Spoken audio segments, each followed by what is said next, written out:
नमस्कार दोस्तों and I welcome you to deep concept. आज के लेक्चर में हम लोग चर्चा करेंगे RIC के बारे में, that is Russia, India and China. क्योंकि हाल ही के अंदर रसिया के द्वारा एक नई फॉरेन पॉलिसी को रिलीज किया गया है और इसमें इन्होंने बताया कि भारत और चाइना हमारे सबसे घनिष्ठ मित्रों में से एक हैं।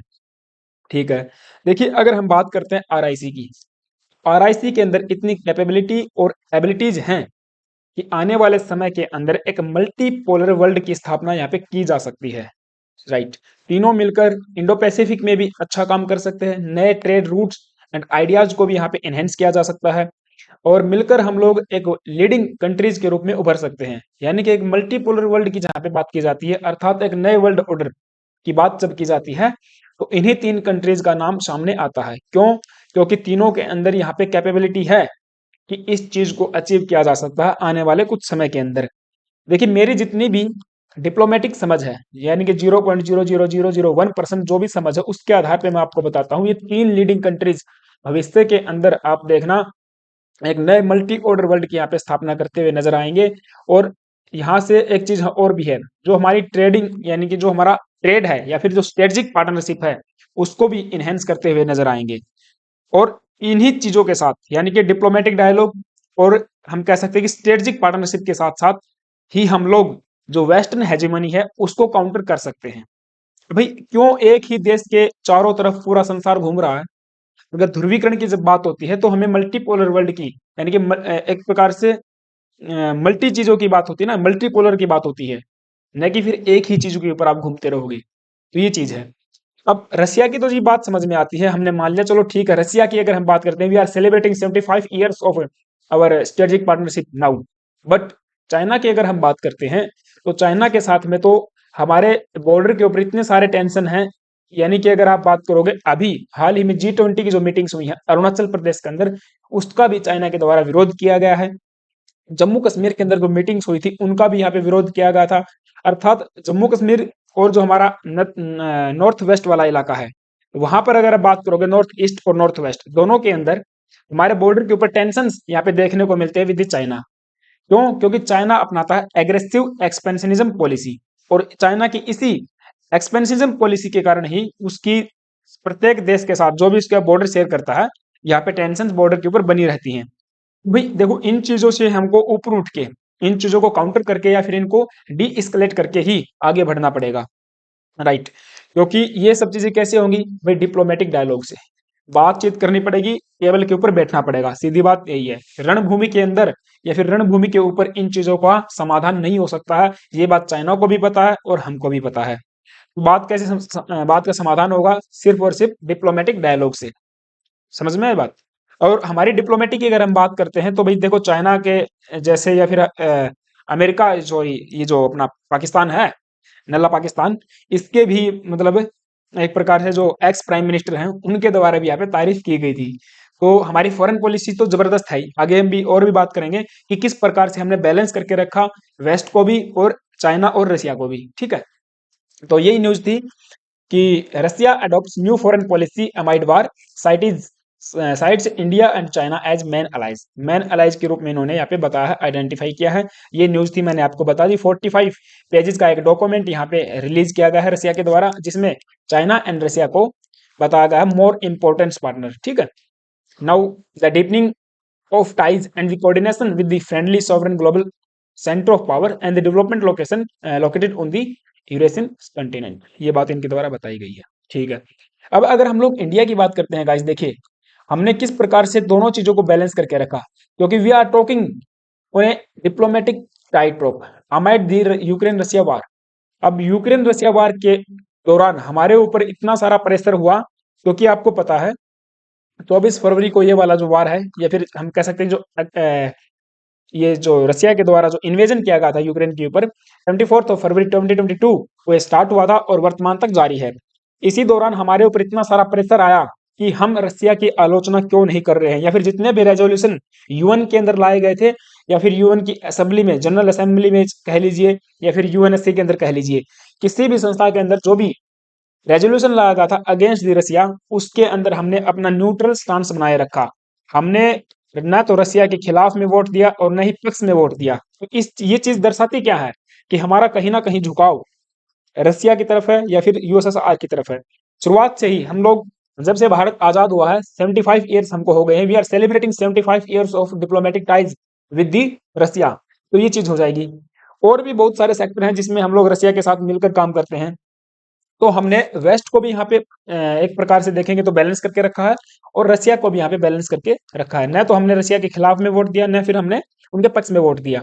अगर आप बात करोगे वेस्ट की, जैसे कि फ्रांस है, यूके है, जर्मनी है, या फिर जापान है, जापान हालांकि इधर आ जाएगा। इन सब देशों ने क्या किया, इंडिया के ऊपर इतना सारा प्रेशर क्रिएट करने की कोशिश की, क्योंकि G20 की मीटिंग्स आपको पता है भारत के अंदर हो रही हैं। और G20 की मीटिंग में भाग लेने के लिए या फिर किसी भी रेजोल्यूशन को पास करने के लिए इन्होंने बोला, भाई जब तक आप रसिया की आलोचना नहीं करोगे, एक ऑफिशियल लेटर या फिर डॉक्यूमेंट पास नहीं करोगे, हम लोग G20 मीटिंग्स में मेमोरेंडम को साइन नहीं करेंगे। ऐसा भी इनके द्वारा बोला गया था, मैंने पीछे भी वीडियो बनाई थी। फ्रांस ने भी कहा था कि हमारी हेल्प कीजिए, कि हम एक रेजोल्यूशन लाने वाले हैं रसिया के खिलाफ, उसके अंदर आप वोट कीजिए, राइट। तो ये चीज है, लेकिन फिर भी हमारी फॉरेन पॉलिसी इतनी है, बढ़िया तरीके से हमने मेंटेन की। डॉक्टर एस जयशंकर, इनको हम सल्यूट करते हैं, और हमारी फॉरेन पॉलिसी की भी हम लोग तारीफ करते हैं। बिल्कुल काबिले तारीफ है कि हमने दोनों चीजों को मेंटेन करके रखा। India and Russia maintain close strategic partnership, military, economic and diplomatic interaction.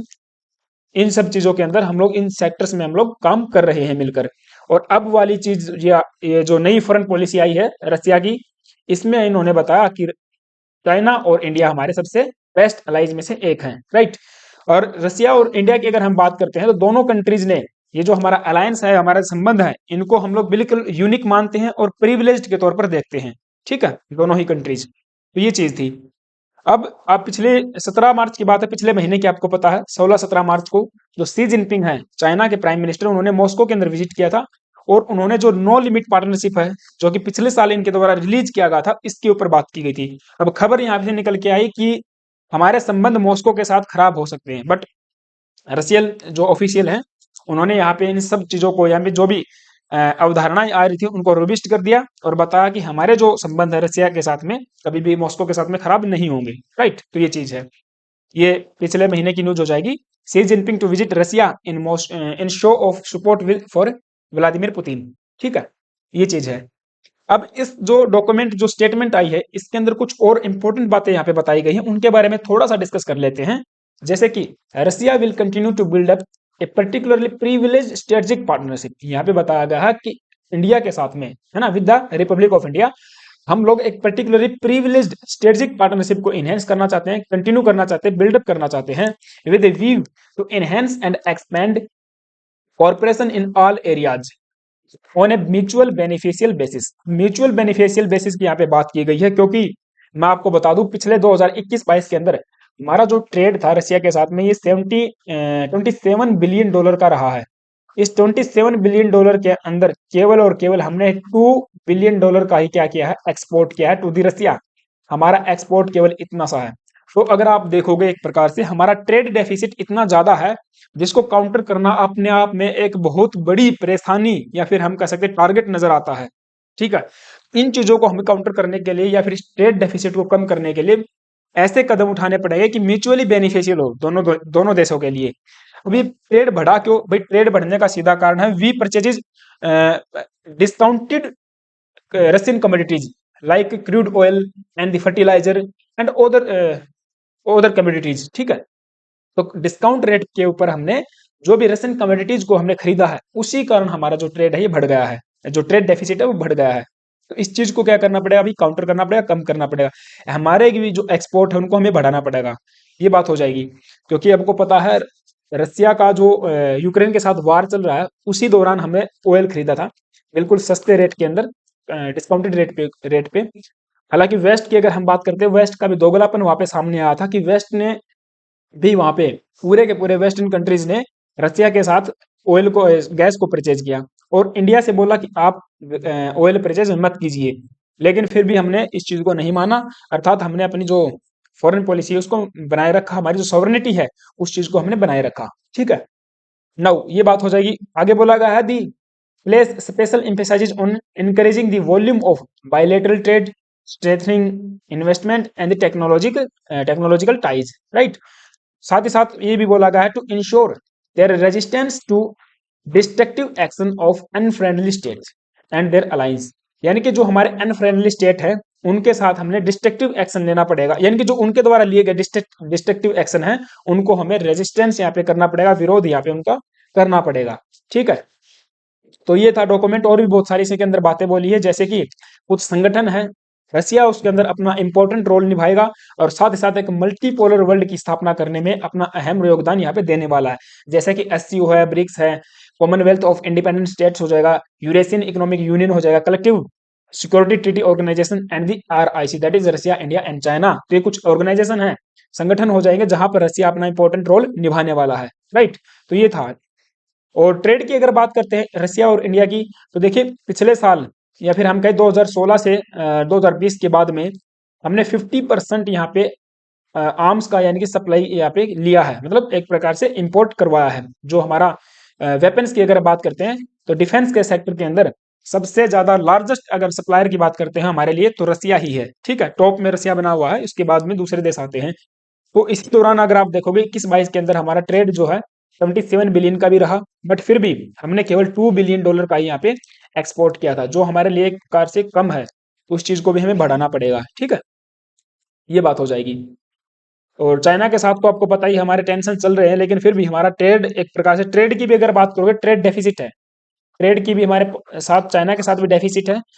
हम लोग कम इंपोर्ट करते हैं, सॉरी हम लोग ज्यादा इंपोर्ट करते हैं चाइना से और कम एक्सपोर्ट करते हैं, तो वो चीज हो जाएगी। इन चीजों से हम लोग क्या करना पड़ेगा, निपटने के लिए एक डिप्लोमेटिक और स्ट्रेटेजिक पार्टनरशिप को अपनाना पड़ेगा। ठीक है, तो ये लेक्चर था अभी मेरी तरफ से। आई होप कि आपको चीजें समझ में आई होंगी किस प्रकार से चीजें फॉरवर्ड हो रही हैं और एक नए वर्ल्ड ऑर्डर की स्थापना यहाँ पे की जा रही है। ठीक है, और आगे जो भी इसके ऊपर डेवलपमेंट आएगी मैं आपको आगे मतलब आगे वीडियो लेके आता रहूंगा। ठीक है, तो थैंक यू गाइज, अगर यहाँ तक पहुंचे हैं देन प्लीज आपसे फिर से रिक्वेस्ट है यार, प्लीज चैनल को सब्सक्राइब कर लेना, इसका कोई पैसा नहीं लगता है। दूसरी बात, बेल आइकन को भी प्रेस कर लेना, ये भी आपके लिए जरूरी है। तीसरी बात, अगर वीडियो अच्छी लगी है तो लाइक कर देना और अपने फ्रेंड्स के साथ में शेयर कर देना अगर आपको अच्छा लगे तो। Thank you guys, have a nice day, stay tuned and stay with us. जय हिंद।